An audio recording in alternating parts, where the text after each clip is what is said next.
ایک وقت کی بات ہے، دنیا ایک خطرناک بیماری کی لپیٹ میں آ گئی۔ شروع میں لوگوں نے سوچا یہ بیماری انسانوں کو ٹھیک کرنے کے لیے بنائی گئی دوا ہے، لیکن چند ہی مہینوں میں سب کچھ بدل گیا۔ شہروں کی رونق ختم ہو گئی، سڑکیں سنسان ہو گئی اور رات ہوتے ہی خوفناک مخلوق اندھیروں سے نکلنے لگی۔ کراچی جیسے بڑے شہر میں ایک شخص اکیلا رہ گیا۔ اس کا نام ڈاکٹر زیان تھا۔ وہ ایک ذہین سائنسدان تھا اور پہلے فوج کے لیے کام کرتا تھا۔ اب پورے شہر میں صرف وہ اور اس کا وفادار کتا شیرو زندہ تھے۔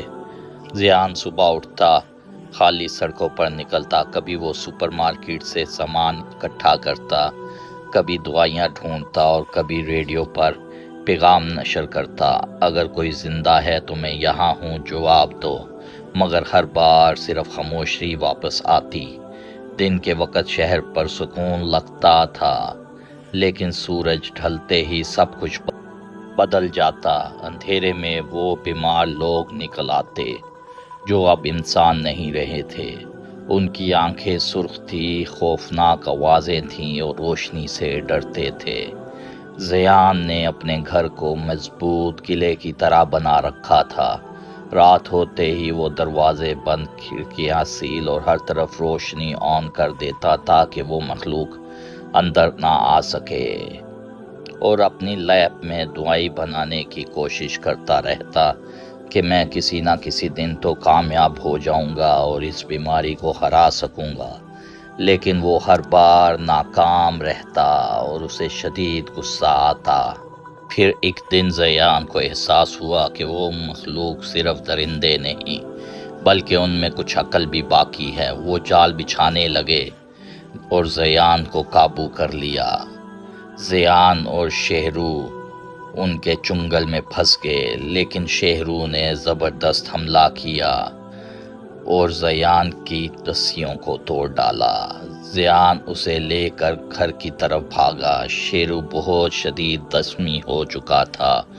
وہ پوری رات اپنے دوست شیرو کو بچانے کی کوشش کرتا رہا، مگر شیرو کی بیماری جسم میں پھیل گئی۔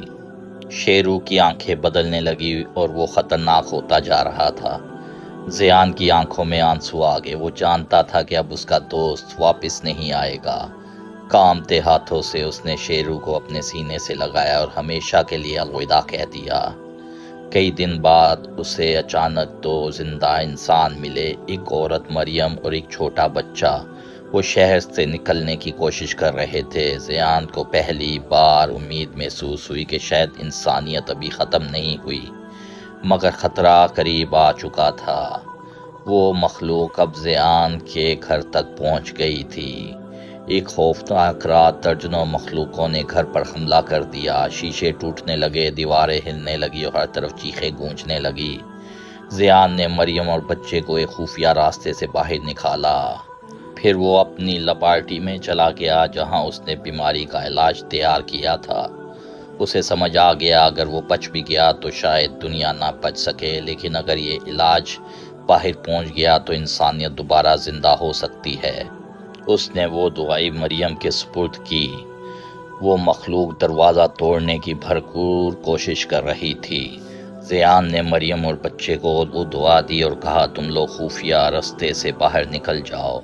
اگر تم بچ گئے تو انسانیت کو بھی دوبارہ بچا سکو گے۔ مریم اور اس کا بیٹا گھر سے نکل گئے اور زیان نے بم کا بٹن دبا دیا اور اس کی لیبارٹری اور وہ ساری مخلوق اسی میں زندہ جل گئی۔